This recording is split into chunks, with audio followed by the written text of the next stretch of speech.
and welcome to space. The head of the European Space Agency says he would like to build a permanent base on the moon. It's an incredible plan, and we're here in Cologne at the European Astronaut Centre to meet some of the people who might make it happen. So how do you build a base on the moon? Let's have a look.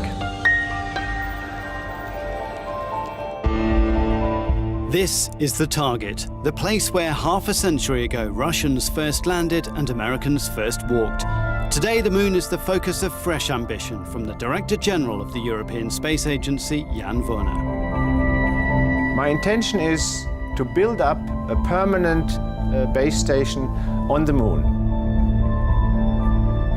meaning that it's an open station for different member states, for different states around the globe. It's one small step for man. Mankind has never had a permanent lunar presence.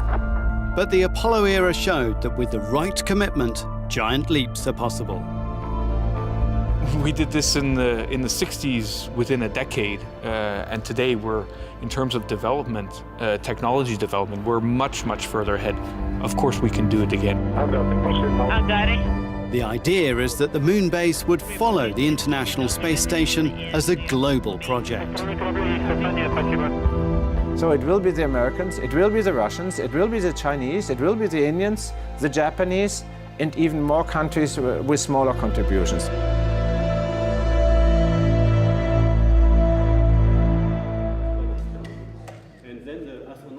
For the moment, the concept is short on detail but high on enthusiasm. Earlier this month, the European Astronaut Centre in Cologne hosted a workshop on how to build a permanent lunar village. One key message was that mankind can use the metals, minerals and water ice found on the moon. La Lune est pleine de ressources. Au pôle de la Lune, nous avons trouvé des glaces. The moon is full of resources. We've found ice at the lunar poles, and we found areas that are in almost constant daylight.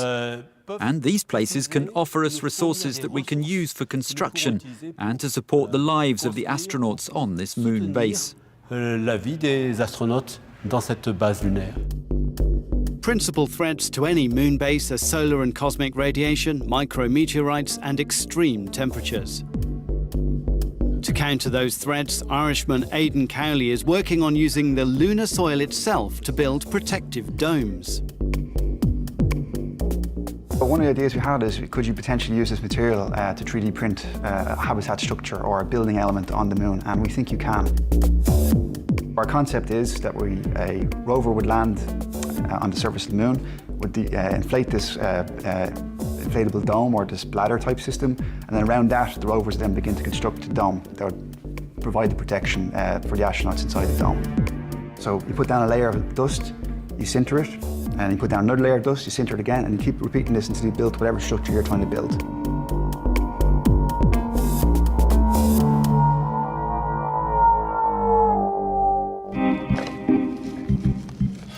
Of course, it's not easy to go to the moon to test out new ideas.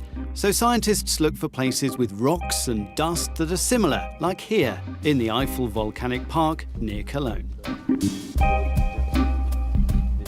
Ici, nous avons un équipage et Here we have equipment and instruments with which we want to measure the composition of rocks. nous voulons valider. And we want to validate how these instruments work by using rocks which are very close to lunar or Martian rocks, volcanic rocks. Yeah, I see. Can you put your hand next to the reference rock? In this scenario, one of the researchers plays the role of an astronaut on the lunar surface and his colleague guides him from a distance. Okay. This is captured. Yes. They want to know how the astronaut interacts with the base station and how the spectrometer on their mock-up lunar lander identifies minerals that could be useful for building and sustaining a moon base. I'm the astronaut in this simulation. So she directed me to a sampling site she wanted to sample and told me when I had to come back and measure the sample in front of this little laboratory. I can see him on the view. Move. Yeah. The telescope and now. The light conditions are very good at the moment, so you don't need to use any alternatives. So it was really easy to get a good signal, yes. You're happy? Yes, I'm very happy. So we're going back, and this time we're planning to stay. The commitment to the moon village from the head of ESA sends a powerful message.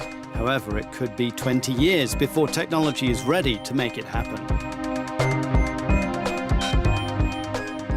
So there's a huge development cycle that has to be started again, from developing the rockets that'll take us into orbit, that'll transfer us to the moon and land us on the moon, and then of course the bases that we'll live in on the moon. It's the entire suite of technology that we need to develop. ESA is not alone. The Chinese plan a lunar sample return mission, Russia is developing a robotic lander with ESA support, and NASA's Orion capsule with an ESA service module should fly around the moon before 2020. And that diversity is key to Jan Werner's vision. The advantage of the idea of Moon Village is that we don't need a big amount of funding at the beginning. That means we can start with a small landing mission, which many countries are already planning, up to a huge investment, for instance, for some telescope, radio telescope on the far side of the moon. So it's a multiple uses by multiple users, but a single place. That place is the moon. Scientifically interesting, technologically challenging, and a superb testing ground.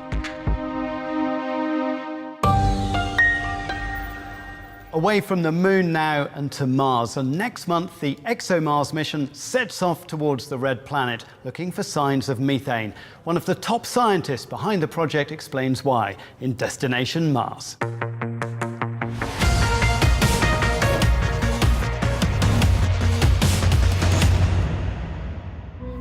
Hello, my name is Anne-Karine van Dal, and I'm in charge of the NOMAD instrument on board the ExoMars mission, which will be heading to Mars soon.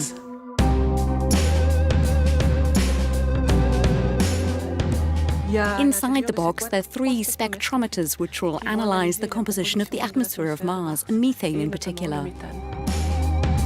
Methane is important because on Earth it's linked to biological processes. There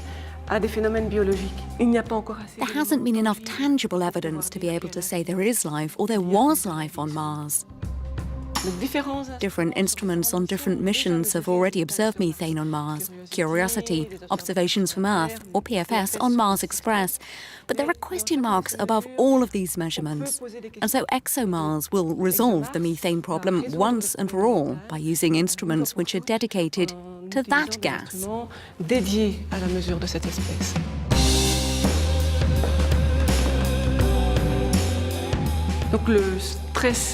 So the stress is rising in the team. You have to imagine that an international team has been working on this instrument for several years. We're waiting for data, we're waiting for our instrument to be in orbit around Mars. So the stress in the coming months is going to be intense.